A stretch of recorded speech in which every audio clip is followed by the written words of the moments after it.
Salve pessoal, estamos nós aqui de volta para entrarmos hoje definitivamente na história contemporânea, século XIX, e vermos aí o que resultou da Revolução Francesa e do chamado período napoleônico. Com isso, nós começamos então a nos orientar dentro de um momento europeu de configuração de problemas de nacionalidades, de problemas políticos que verdadeiramente duram até os dias de hoje. A Revolução Francesa acabou com aquele que nós chamávamos aí de antigo regime: absolutismo, mercantilismo, sociedade estamental, colonialismo. E vai trazer todo um conjunto de novas estruturas que vai se adequando lentamente a uma outra revolução que também começa nos inícios da história contemporânea, a chamada Revolução Industrial, que nós vamos ver à frente aí com vocês. Hoje, o que nos interessa é ver exatamente então, a princípio, o período napoleônico. Período do nosso amigo Napoleão Bonaparte, que, como você pode observar aí, vai de 1799 ao ano de 1815, com um breve entreato aí no ano de 1814. Pois bem, 1799, 1815, um longo período. Todos nós sempre ouvimos falar muito do Napoleão, das suas guerras, das suas batalhas, das suas vitórias, do excelente estrategista Napoleão Bonaparte. Todavia, não nos interessa aqui saber exatamente qual era o SIC e o RG dos soldados que lutavam nos exércitos do Napoleão, quais foram as suas batalhas, como as batalhas foram vencidas. Mas sim, qual foi a resultante final do período napoleônico? Esse é o problema que verdadeiramente nos atinge hoje. O que do Napoleão efetivamente vai ficar? Você pode resumir Napoleão Bonaparte a uma bela frase. É essa que nós temos aqui na nossa tela. Napoleão, ele vai consolidar e propagar os ideais liberais. É exatamente na época do Napoleão que todas as vitórias obtidas durante a Revolução Francesa vão ser consolidadas. E vai haver, claro, uma propagação desses ideais liberais para toda a Europa em função das guerras napoleônicas. Essa é a resultante mais importante de todas aquelas batalhas, de todas aquelas guerras que o Napoleão vai realizar. A propagação dos ideais liberais. Agora, será que o Napoleão, evidentemente, eficazmente, de verdade, consolidou os ideais revolucionários da França? Basta para isso você fazer aí uma retrospectiva da obra napoleônica. Lembrar que é ele que, por exemplo, vai criar o Banco de França. Lembrar que é ele que vai redimensionar as estradas francesas, facilitando aí a circulação de mercadorias. Vai tentar industrializar, tentar montar uma revolução industrial dentro da França.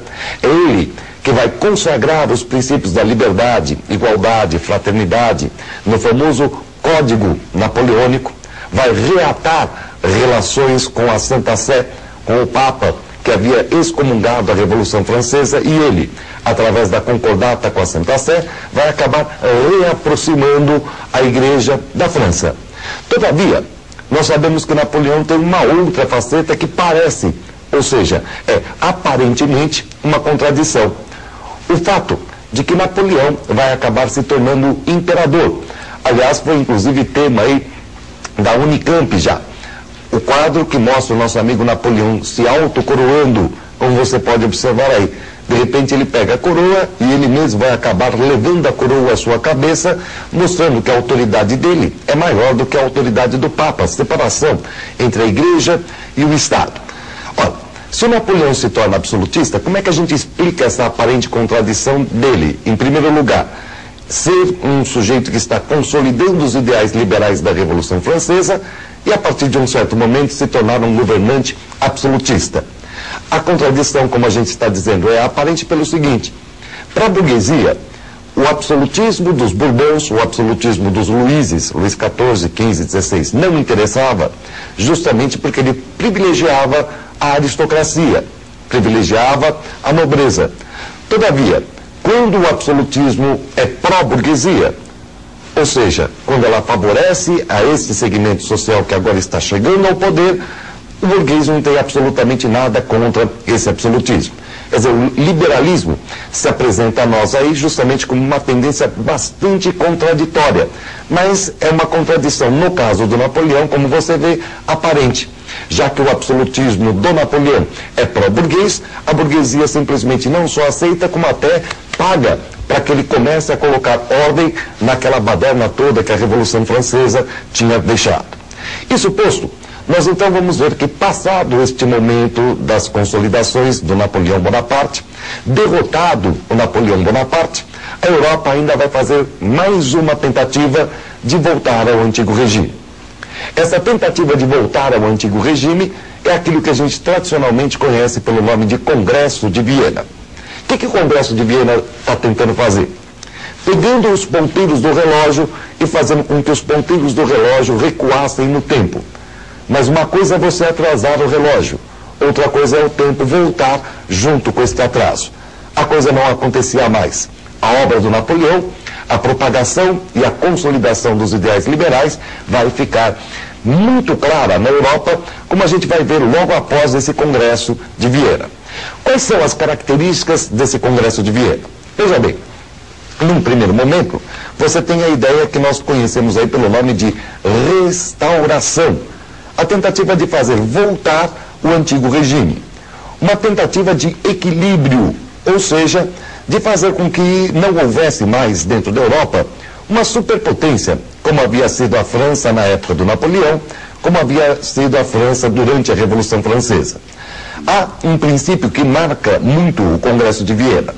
É o chamado princípio da legitimidade, defendido aí pelo emissário francês de nome Talleyrand, que dizia que todos os países deveriam voltar a ter as mesmas fronteiras que tinham na época de 1789, e as famílias que governavam nessa data deveriam voltar a reinar. Para manter toda esta ordem, manter toda esta proposta do Congresso de Viena, a Áustria, a Prússia e a Rússia montaram uma força armada, conhecida aí pelo nome de Santa Aliança, que deveria intervir numa série de países, em qualquer região da Europa, onde houvesse ameaça à restauração, onde houvesse ameaça ao antigo regime.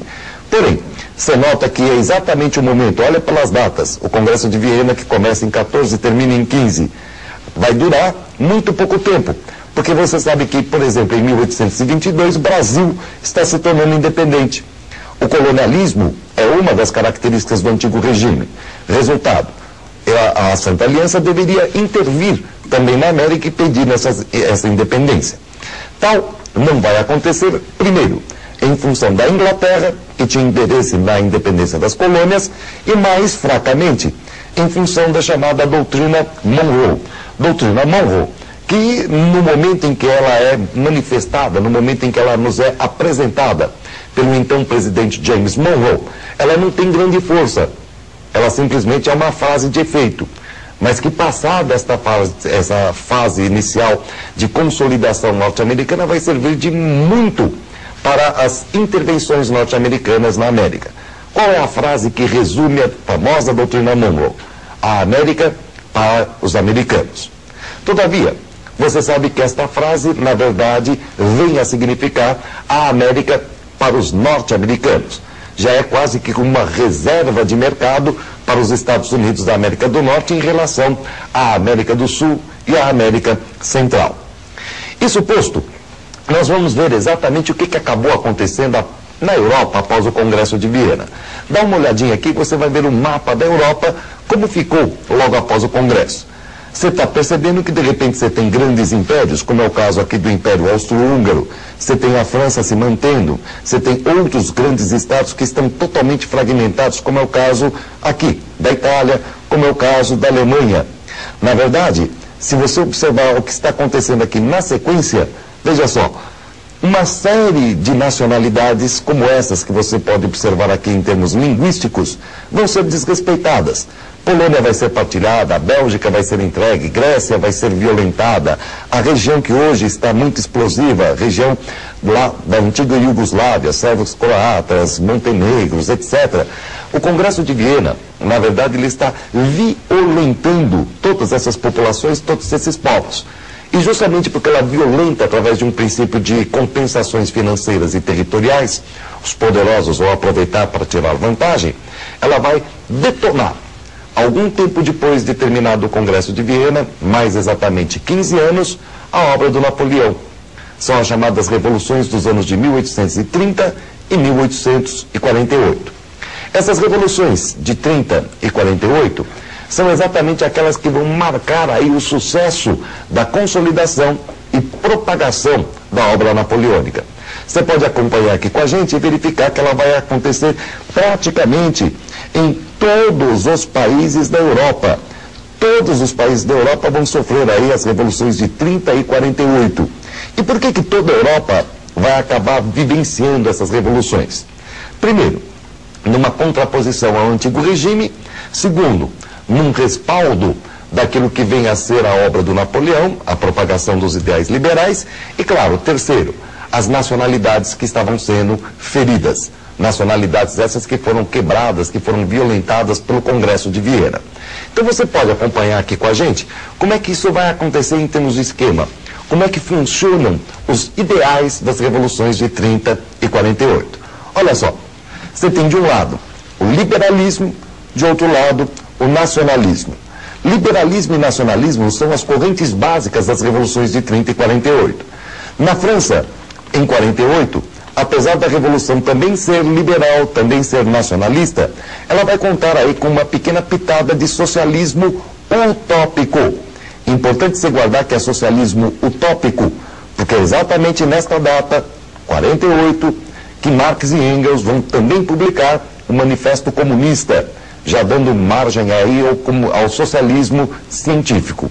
Porém, qual seria a importância do socialismo científico nas revoluções de 30 e 48? Nenhuma. Na realidade, quem está participando aí é o socialismo utópico, e é só uma pequena pitada. Não se esqueça, Revolução de 48 na França também é liberal e também é nacionalista. E vai ter esta pitadinha de socialismo utópico. A partir de 30 e 48, a burguesia, aquela burguesia que havia conduzido as revoluções até então, resolve mudar o rumo dessas revoluções. Mas mudar o rumo por quê? Simples.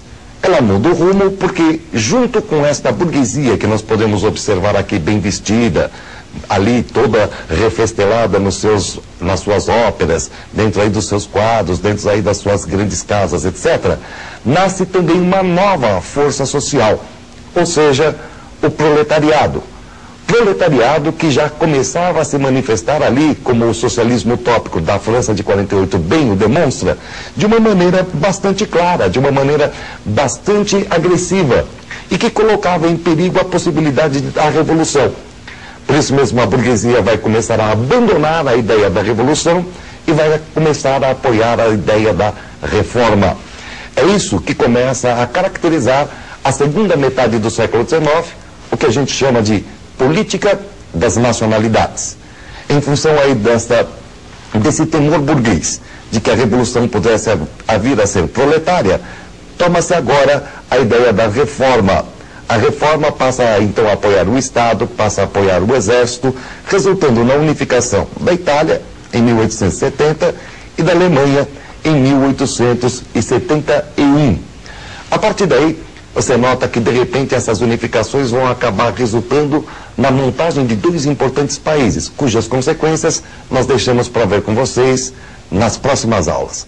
Com você, Letícia.